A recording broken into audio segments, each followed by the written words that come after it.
देखिए, जिस तरह से भारतीय जनता पार्टी का अंदरूनी झगड़ा है, दिल्ली लखनऊ, लखनऊ दिल्ली के इंजन आपस में टकरा रहे हैं, वो किसी से भी छुपा हुआ नहीं है। उत्तर प्रदेश की जनता वो परेशान है। उत्तर प्रदेश की कानून व्यवस्था को लेके, बेरोजगारी को लेके, यहाँ पे किसानों की समस्याएं हैं। और भारतीय जनता पार्टी जब से लोकसभा चुनाव में उत्तर प्रदेश में हारी है भाजपा, उनकी करारी शिकस्त हुई है। वो जो झगड़ा था वो सतह पे आ गया है, जो 5 साल 7 साल से समाजवादी पार्टी कह रही थी। समाजवादी पार्टी समझती है ये कुर्सी का झगड़ा है और कुर्सी की खींचतान में दिल्ली और लखनऊ के इंजन वो आपस में टकरा रहे हैं, जिससे जनता का कोई भी सरोकार नहीं है। इसके साथ ही कल ऐसा लग रहा है कि दो राजधानियों के बीच कोई इंटरसिटी आवागमन सेवा चल रही है। देखिए, सवाल यही है कि जब कैबिनेट की बैठक होती है तो दोनों डिप्टी सीएम गायब रहते हैं। आजकल मुख्यमंत्री जी वो समीक्षा बैठकें कर रहे हैं मंडल वाइज, वहां भी डिप्टी सीएम गायब है।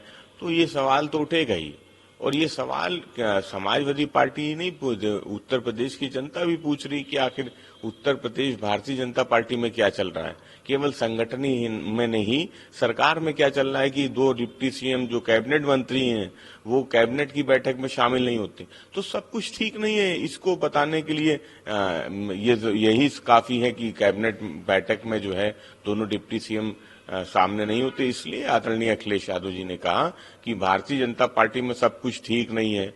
केशव प्रसाद मौर्य जी भले उस पर कोई भी जवाब दे, लेकिन वो क्यों नहीं बताते कि कैबिनेट की बैठक में क्यों नहीं जा रहे हैं। डिप्टी सीएम क्यों नहीं कैबिनेट की बैठक में शामिल होते, क्यों नहीं मुख्यमंत्री जी के साथ बैठकों में जा रहे हैं। तो ये सवाल उठ रहा है और ये सवाल उठता रहेगा। भारतीय जनता पार्टी का ये अंदरूनी झगड़ा है और जनता वो परेशान है। लेकिन केशव प्रसाद कांग्रेस की गोदी में जाके बैठी। देखिए, समाजवादी पार्टी उत्तर प्रदेश में 37 सीटें जीती, और ये कहना कि हम मोहरा बन गए, तो आदरणीय अखिलेश यादव जी ने उस पर जवाब भी दिया था कि हम गरीबों का मोहरा हैं, हम पिछड़ों का मोहरा हैं, हम पीडीए का मोहरा हैं। हम उनसे पूछ रहे हैं कि आप तो डिप्टी सीएम थे, आप बताओ उत्तर प्रदेश में पिछड़ों के साथ जब अन्याय हो रहा था आप क्यों खामोश बैठे थे, आप किसका मोहरा बने हुए थे। और सवाल ये है कि आप तो कैबिनेट मंत्री हैं, आप उत्तर प्रदेश सरकार में डिप्टी सीएम हैं, और अगर आप कैबिनेट की बैठक में नहीं जा रहे हो तो आपसे सवाल ना पूछा जाए कि आप कैबिनेट की बैठक में क्यों नहीं जाते हो, आप दिल्ली में क्यों बैठकें करते हो। और जब ये सवाल पूछा जाएगा तो आप तिलमिलाते हो, आप बताते हो कि 27 में और समाप्तवादी पार्टी। अरे केशव प्रसाद मौर्य जी, आप जागिए। समाजवादी पार्टी ने उत्तर प्रदेश में लोकसभा चुनाव में अकेले 37 सीटें जीती हैं।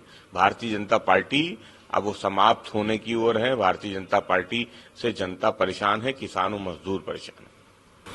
इसके साथ 45 पर शुक्रवार को जारी एक बयान के अनुसार प्रधानमंत्री नरेंद्र मोदी शनिवार 27 जुलाई को नीति आयोग की नवीन गवर्निंग काउंसिल की बैठक की अध्यक्षता करने के लिए तैयार है, जिसमें 2047 तक के भारत को एक विकसित राष्ट्र में बदलने की रणनीति को बनाने का एक प्राथमिक एजेंडा है। देखिए, सवाल ये है कि भारतीय जनता पार्टी की सरकार में नोटबंदी हुई, उसके बाद जिस तरीके से बेरोजगारी बढ़ी है, जो आर्थिक व्यवस्था थी वो चरमराई है।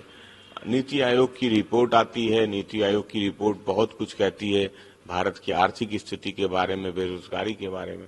तो समाजवादी पार्टी समझती है आर्थिक नीति की जो मीटिंग होने जा रही है वो प्रधानमंत्री जी जरूर करें, लेकिन देश में की आर्थिक स्थिति कैसे सुधरे, देश का विकास के रास्ते पे कैसे आगे बढ़े, इस बारे में जरूर सोचना चाहिए। केवल बैठक करने से कुछ होने वाला नहीं है। प्रधानमंत्री नरेंद्र मोदी ने जैसे कि इंडिया गठबंधन में चाहे समाजवादी पार्टी हो या कांग्रेस, अग्निवीर के मुद्दे को लेकर के भी अब चर्चा कर रही है, बात कर रही है, उठाने का प्रयास कर रही है।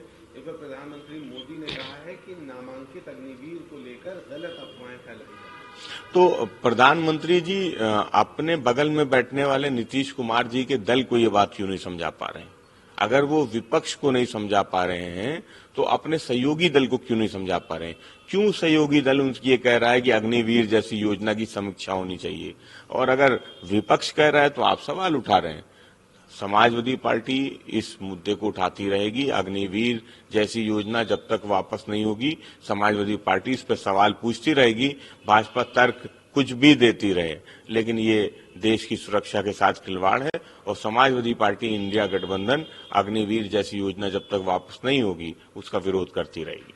एक आखिरी सवाल रहेगा, 10 सीटों पर उपचुनाव होने वाला है। पांडे से पूछा गया, उन्होंने भी अभी तक कोई बताया नहीं है कितनी सीटों पर वो लड़ेंगे या क्या फैसला रहेगा।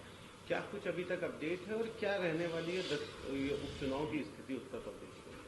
देखिए, उपचुनाव की जैसे ही घोषणा होगी, इंडिया गठबंधन, समाजवादी पार्टी, कांग्रेस सब मिलके जो प्रत्याशी हैं उनका चयन भी करेंगे, आपस में बैठ के तय भी कर लेंगे कि कौन कहां लड़ेगा। ये उतना बड़ा मुद्दा नहीं जितना बड़ा मुद्दा भारतीय जनता पार्टी को 10 की 10 विधानसभा का उपचुनाव हराना है। तो समाजवादी पार्टी समझती कि इस पे फैसला जल्दी हो जाएगा, अभी चुनाव की घोषणा नहीं हुई है। जैसे ही चुनाव की घोषणा होगी, प्रत्याशियों का भी चयन हो जाएगा, बैठक भी हो जाएगी और भारतीय जनता पार्टी को हराने की रणनीति भी बन जाएगी।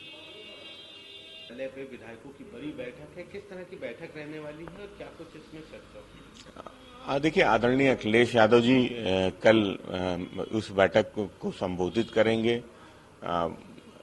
जो विधायक हैं, सत्र शुरू होने से पहले वो परंपरा भी रही है, पार्टी ऑफिस में बैठक होती है और वही परंपरा है, विधायकों की बैठक को बुलाया गया है और उससे पहले नेता प्रतिपक्ष कौन होगा उस बैठक में ये भी तय हो जाएगा। आदरणीय अखिलेश यादव जी, पार्टी के वरिष्ठ नेता, सब मिलके इस पे फैसला कर लेंगे।